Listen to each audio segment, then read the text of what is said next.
let's really like deep dive into like the way the whole purpose of this podcast, in fact, is kind of to break down the way you were raised with money, the way you thought about money, and kind of what led to today, right? So like our whole goal is to shed light on that stuff for the everyday person listening, to get the results they want to get. Somebody out there might not believe that this is possible.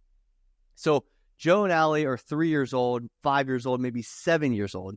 What was money like in the house? Like, what was the conversations like? I'll go first.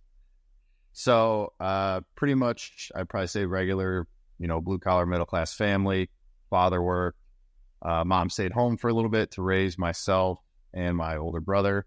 And then she went back to work. It was kind of just, we just got the essentials. We didn't really splurge. We did vacations here and there, but, we were really involved with sports. So everything was kind of just around getting new sports equipment or, pretty much paying for like travel baseball so there was really nothing extra, like didn't have the ATVs or boats or lake houses or anything. Did you play WABC? I don't know what that is. Oh, well, what I guess maybe that's what they call it in Ohio. Like a competitive baseball, essentially. Well, yeah, I did. Travel ball. What they call it? Was there like a name? Like they use USSSA, WABC? I mean, I did. It's just like. Oh, you were so Joe. You're telling me you weren't that good. I did local town leagues. You were a local. Although I did go to St. Louis, so I did travel outside of the state for a tournament. There we go. Did you ever go to Omaha, Nebraska? The where the College World Series is? No. So Cooperstown? Nope. Oh, okay, cool. Although what position? I do know the president of Cooperstown. I played catcher, and I just did like outfield. Love it. And Allie, what about you? What was like growing up with money, and kind of what was the conversation around money? At a young age, what do kids know about money? We're just playing around and want to be in a safe space, and that's what I had.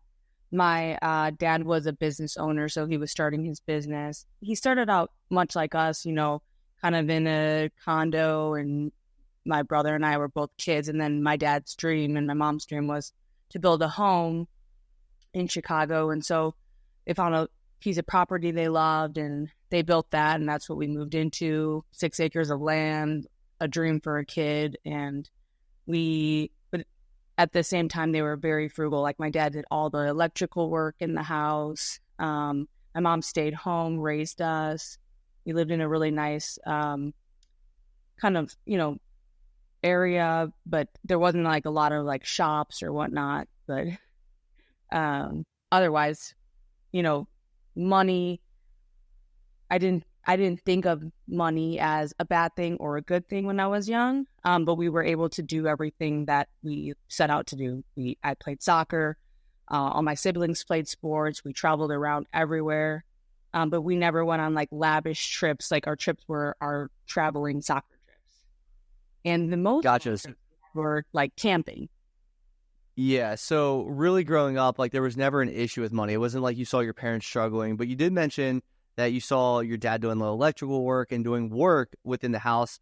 A lot of times one thing I realized myself was like, I didn't realize there was a connection to my childhood with money. But Heather, as you guys know, Heather in the academy, she brought this point up to me. It's just like, you paid off your house, right? And she's like, the story of your parents, they lost their house growing up. Because in 08, my dad was in the mortgage business. He lost his house. And what I didn't realize was that connection. It wasn't necessarily that I saw the money, I felt the money, but I saw the way my parents reacted in that type of situation. And I think that led me to paying off my house more so than I give it credit to. And it's interesting, but do you guys see anything from like a childhood, the way your parents like talked about like not just money, but like what it provided them, like the travel ball and stuff like that? You guys might have taken that for granted. You might have just assumed everybody gets to do that, right? Was there anything like that specifically growing up that you're like, hold on, now looking back, my awareness levels are a little higher than when I was 7 years old. Obviously, mom and dad could afford some things, but now I'm thinking like, there's a reason I do what I do today, or there's a reason I'm frugal because my dad was or my mom was. Do you see any like similarities or differences from where your parents were versus what you guys are doing? 100%. Like almost identical in my thought process. Like we were talking about this the other day.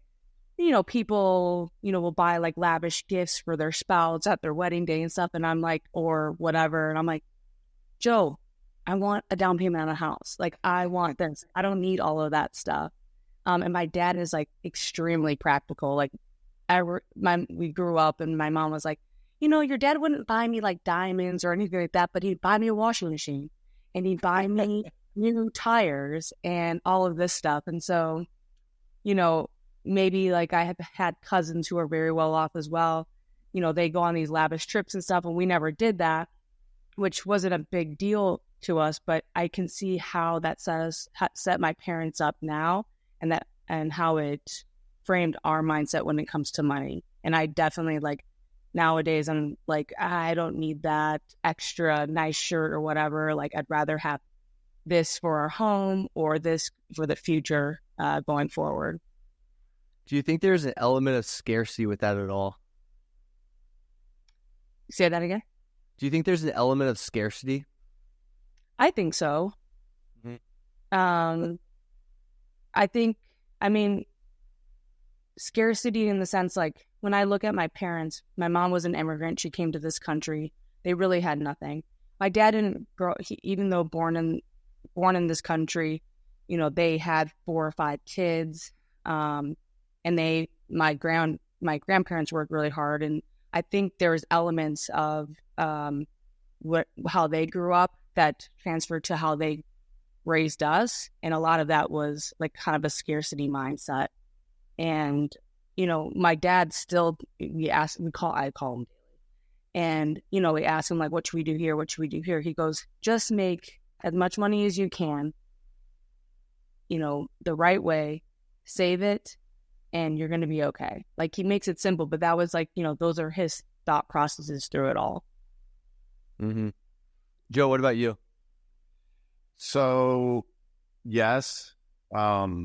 Just because, back when you're saying like, 3, 5, 7-year-old Joe, when Joe was 3 and probably 5, and 7, my grandma, my grandfather passed when I was really young and he was a State Farm agent. And so, he made sure that she was taken off with life insurance to where she didn't have to work when he was gone. So I think kind of because of that, we used to get, growing up in Chicago during the 90s, Jordans were... Chicago. How do you guys say it? Chicago. Every kid had to have, Jordans because that was like the thing. When you're a little kid, Jordans get to be, pretty easy to buy. They're only, maybe $40. But then once you hit, sizes 12 and higher, well, you're not getting your Jordans anymore. You're getting K-Swiss or whatnot. So,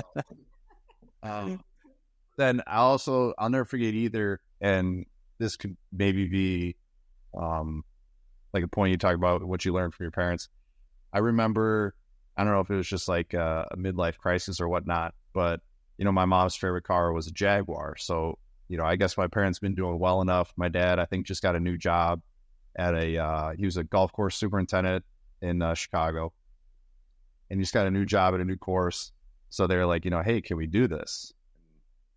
I'm guessing they ran the numbers and figured it out. Anyways, they ended up getting a new car. Like that car was great and everything, but I'll never forget when the rear view mirror like broke or whatnot.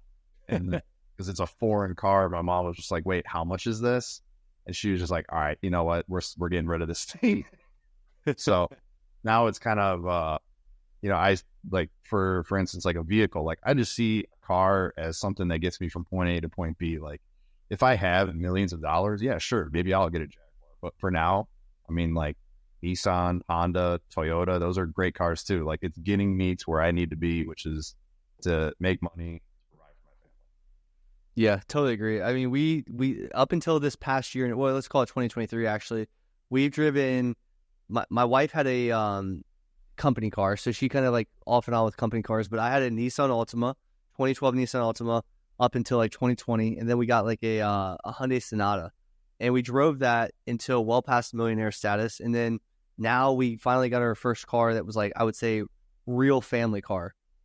which is a VW Atlas, which isn't like crazy by any means, but it's, it's still a $40,000 vehicle at the end of the day. So like that was a big splurge for us in 2023 that we were never accustomed to. And I agree with your mom, like that it's not just the car. It's like if you get in a wreck, if you have to replace a tire, if you have to replace a part, like it's extremely expensive for some of these cars. And VWs, in fact, actually kind of stink in that regard.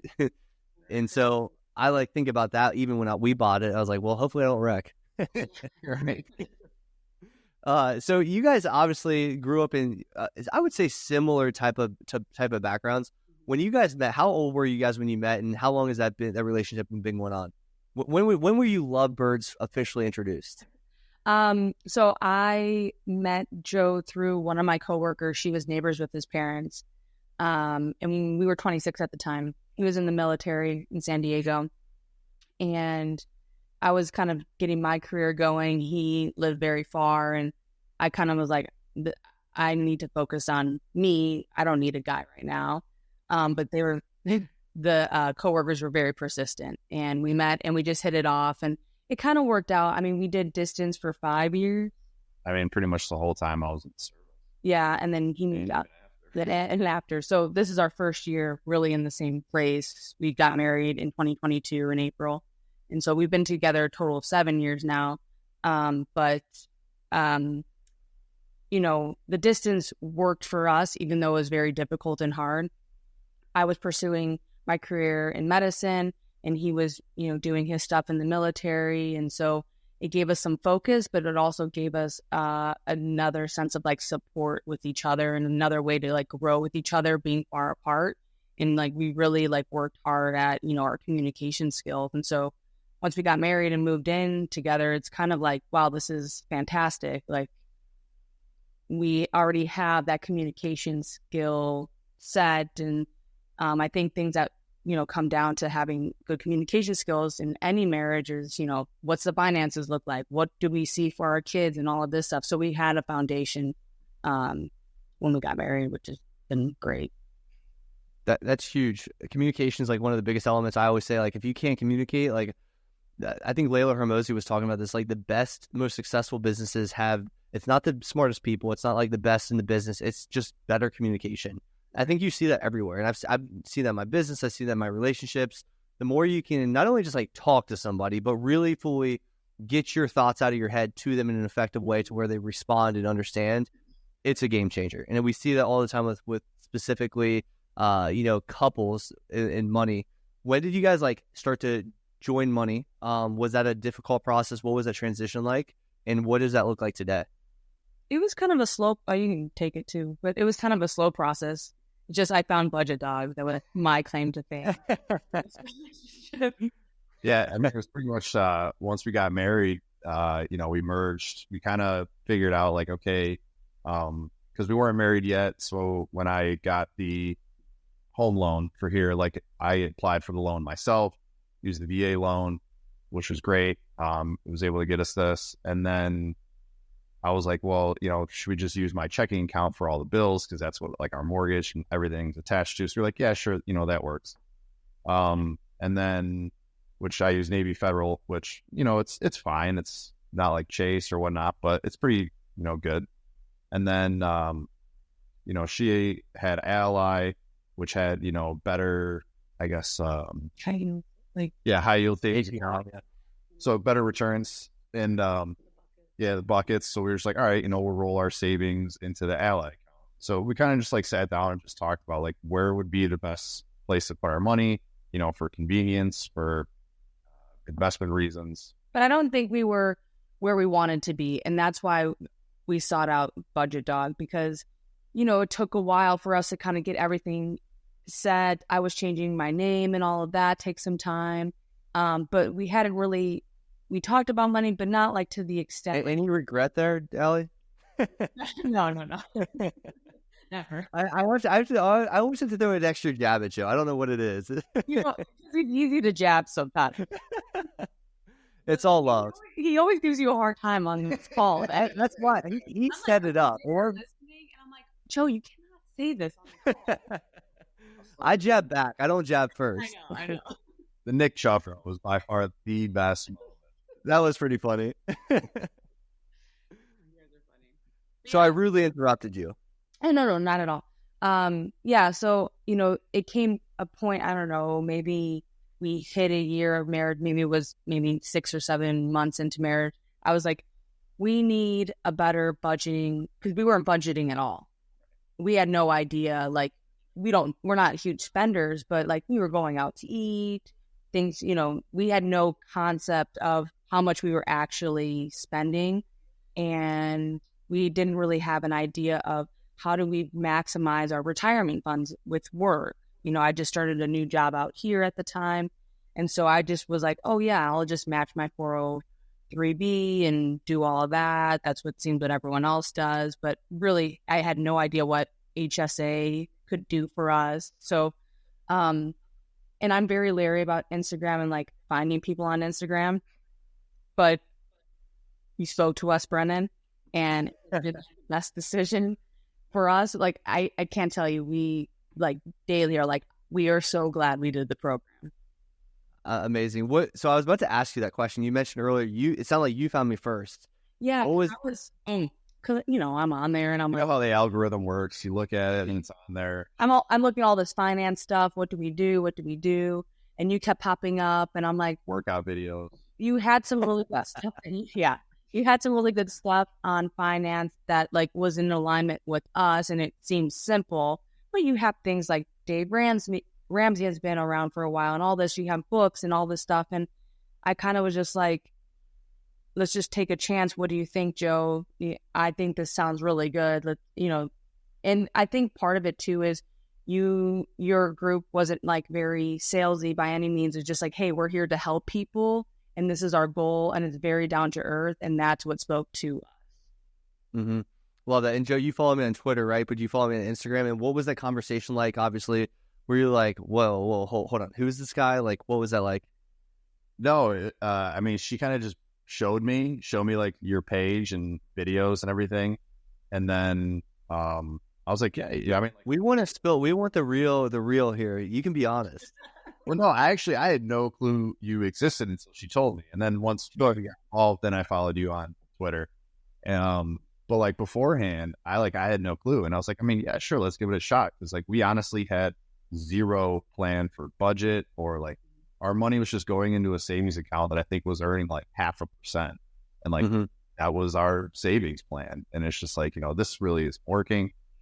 So she showed me some videos. And she was like, yeah, we'll get like a free consult. And I think you had like a webinar going on too. You're doing like a live session. We listened to it on that. And I was like, yeah, whatever. Then we talked to the sweet angel, Tom. And I think what was just great was the transparency that he provided.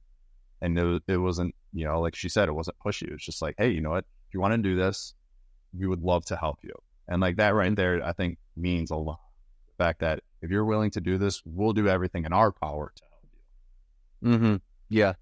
I think it's really, really important, actually. In fact, like that's obviously a top-down approach thing because, it's a sales role. Obviously, Tom's trying to get a sale per se, right? But like at the same time, like I train my guys, like I think it's more hiring the right people, like that from a character perspective of like, listen, this business came out of nowhere. This business came out because I was sharing my story. My goal is to legitimately help people. I did it for 2 years for free, made $0. I love doing this. Now, eventually you put a price tag on things because people respect it more. You get better results, all that, which is crazy to think about. But I always train my guys to say, like, guys, we're serving people. We're helping people. Like, obviously, at the end of the day, there's a transaction that occurs. But, like, if we think of it in that terms, like, we're never really going to be successful because we won't have people buy into the actual service and the outcome and like the actual generational change that could potentially occur. And like, that's one thing very important to me. And I've always said to all my guys almost on a daily basis, like another community win came in, and they just keep coming in.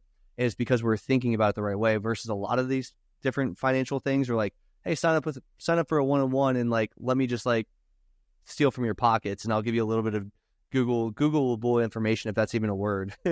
And I think that's what separates us in a big, big way. But I really appreciate the honesty there. It's huge.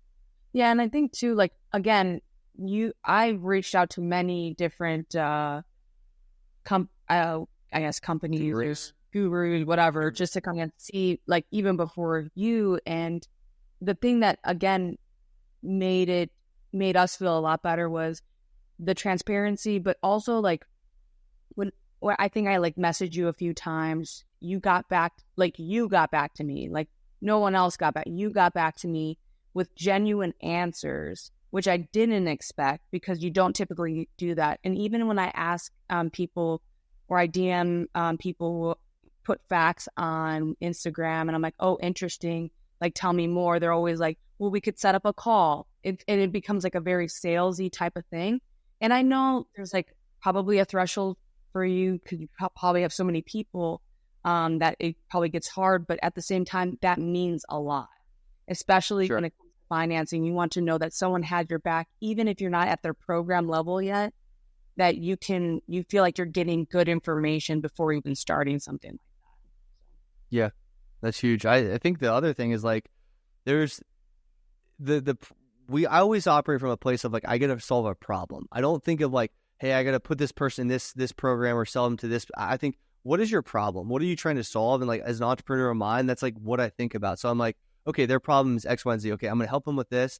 And, like, if it leads to, like, hey, this makes sense, this is a solution for you, like, there's nothing wrong with being, confident in your service. I think the academy's crazy, but, like, and not to even get into that conversation of, like, talking about the academy, which is in general is, like, I know our products and services will do amazing things for a lot of people, but I got to meet them where they're at. And, like, sometimes people aren't to the level of the academy. They might be, hey, just come to my free webinar, check this out, see what's going on. We're talking about child investing, for example. And, like, I think that's the most important thing. And so I think a lot of people go with it in the wrong mindset, similar to what I was saying earlier, is, like, we're serving people, like, entrepreneurial mind, solving problems, fixing problems. And if I can be of service, that's great. And if there's a transaction that occurs because of that, where I can provide you exponential value, like, okay, that's part of it. That's part of the game, right? That's part of what you expect. But I do think there's an element of that. What you just mentioned is, like, all online, there's a lot of skepticism, because you see all these e-com offers pop up. You see all these Forex offers, trading offers, like, hey, we can make you so much money in, like, X amount of days. It's like, come on, like, be real about it. Like, you don't need to overcomplicate this. Right. It's kind of, yeah. What like I was going to say, everybody always says I can make you $10,000 in a month.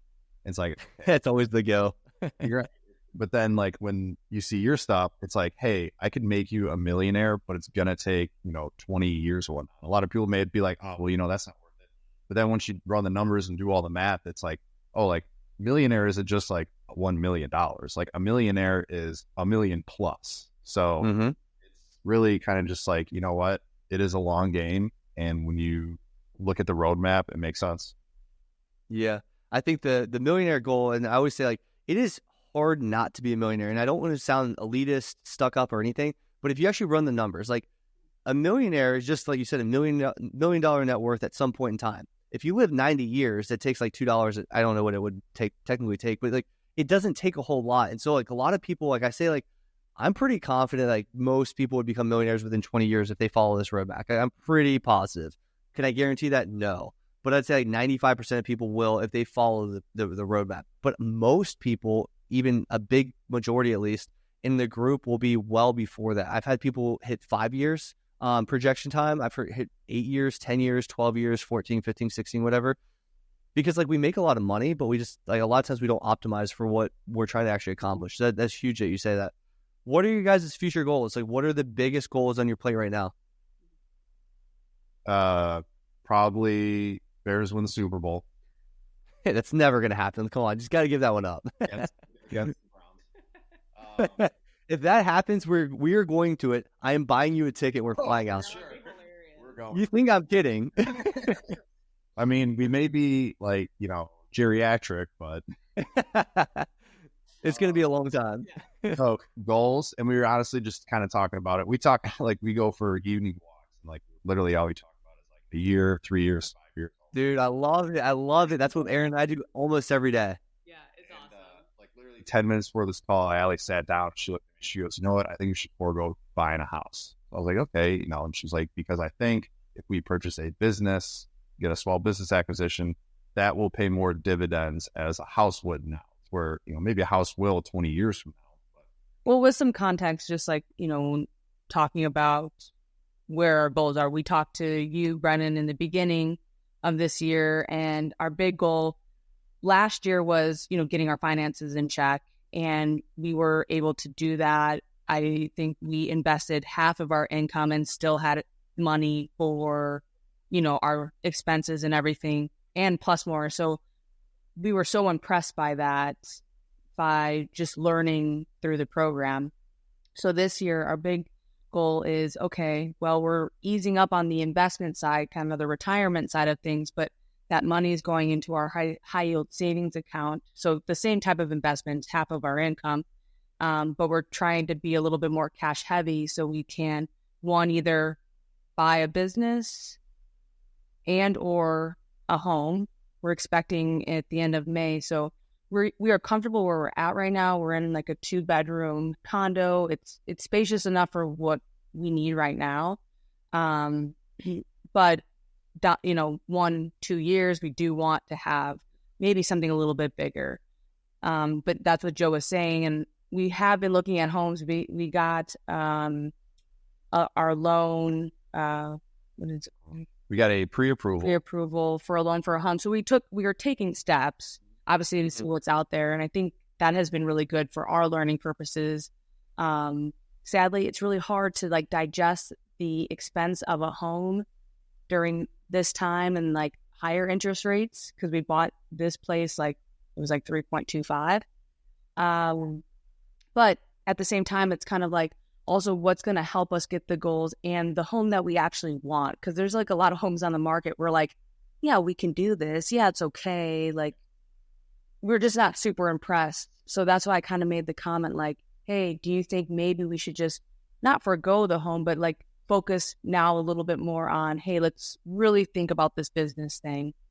Because that may be able to bring us a little bit more supplemental income. And then that could help us buy a home that may be even more what we want going forward. Right. I don't think there's any right answer here, but I think you're thinking about it the correct way, which is the most important thing. Even if you don't hit the house goal initially was planned, you're thinking 10 to 20 years.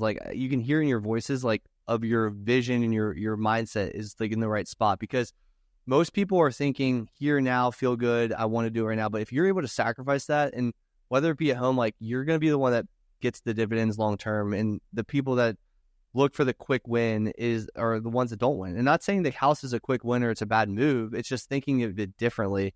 And then 10 years from now, you're going to have results that people dream of. And then people are going to be well, how'd you do it? And then you can teach those people that, obviously let's call it your 30 or 20-year-old self. If I were to go back in that time frame, how would I help somebody get here? That's really what Budgetdog that's how it came about. It was I was able to do it thinking backwards. Okay, this is exactly how I would do it again.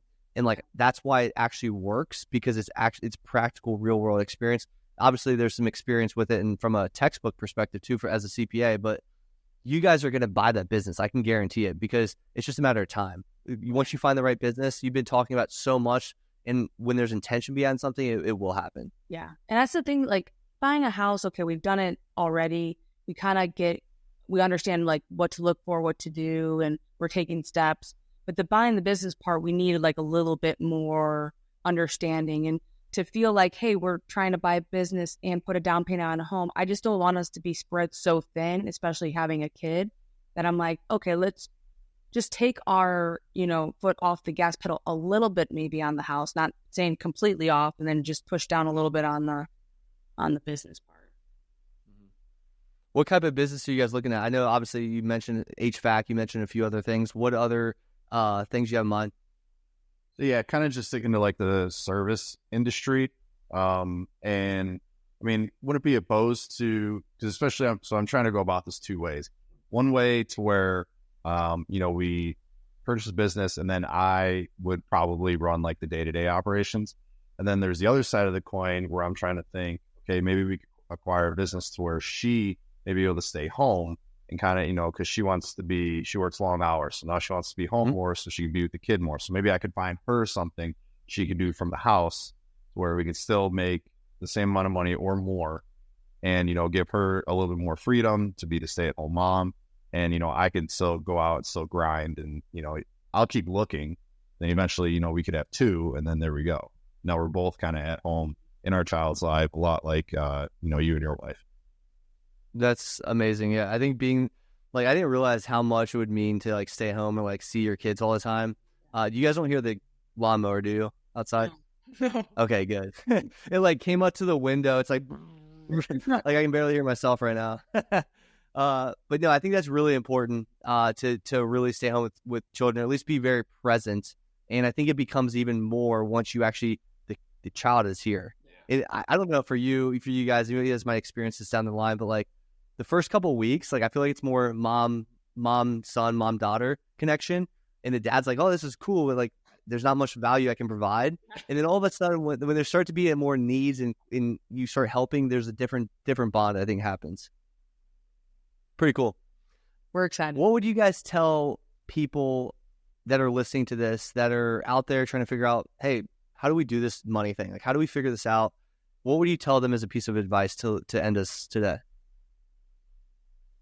Well, follow Budgetdog on Instagram. Not bad advice. But I think the best part, and it's like right in the middle, like you don't sugarcoat it. You just get punched right in the mouth. It's take your last 3 months and look at that and see where your money's been going. And then you tell me if you think you need help or not. And like when you sit down and you look and you're like, oh my God, like I just spent like, I don't know, $500 going to the arcade. Like, what am I doing? And it's just like, so then the arcade. Yeah. my nerve fronts. It's just like you look and see where every dollar's going, and you're just like, man, like you don't know, like the little $20 at Target, the little $50 at Whole Foods or whatever, like it all adds up at the end of the month. Yeah. So I would just tell them, listen, if you really want to get a grip on where you're spending your money, and then you want to understand how and why you're spending your money, you should get involved with this course.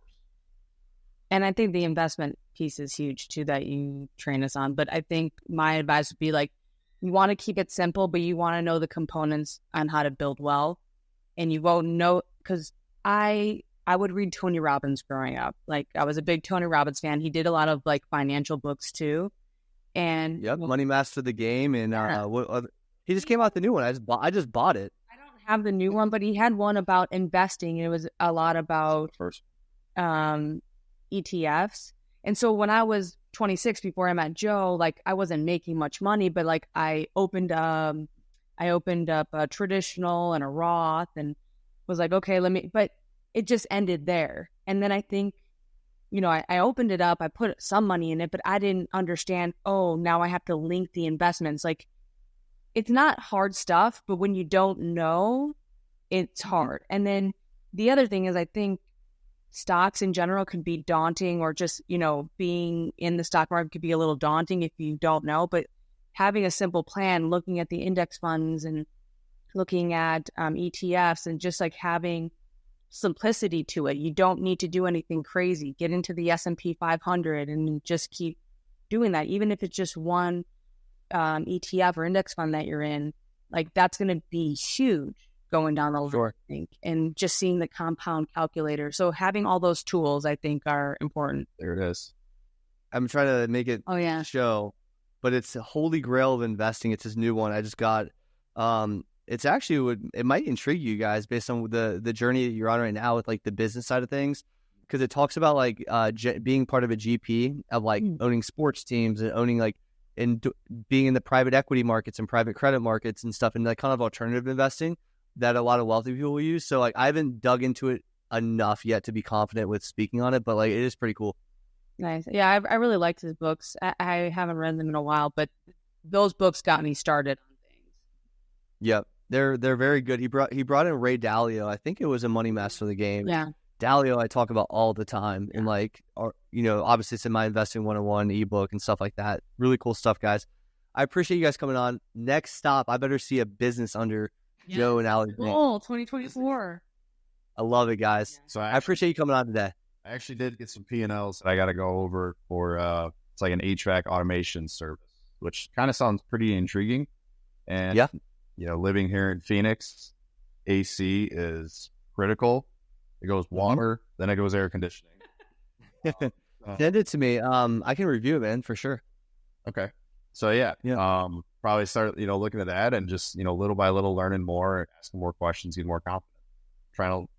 The more, so I this is what I did for reference, like this is exactly what I did, analyze basically financial statements for a living. So like I'll know what's going on, but I got to link all the different pieces, and there's a lot of unknowns. Like we were talking about the owner's draw the other night. Yeah. But if I see like the annual report that they have, which they have to have, that is what I used to put together for companies. So like I'm very well versed in like where things should go, what to look for, what not to look for.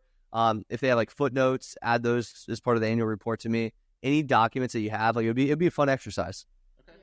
Yeah, it's really good to see too. And that's kind of where I'm at.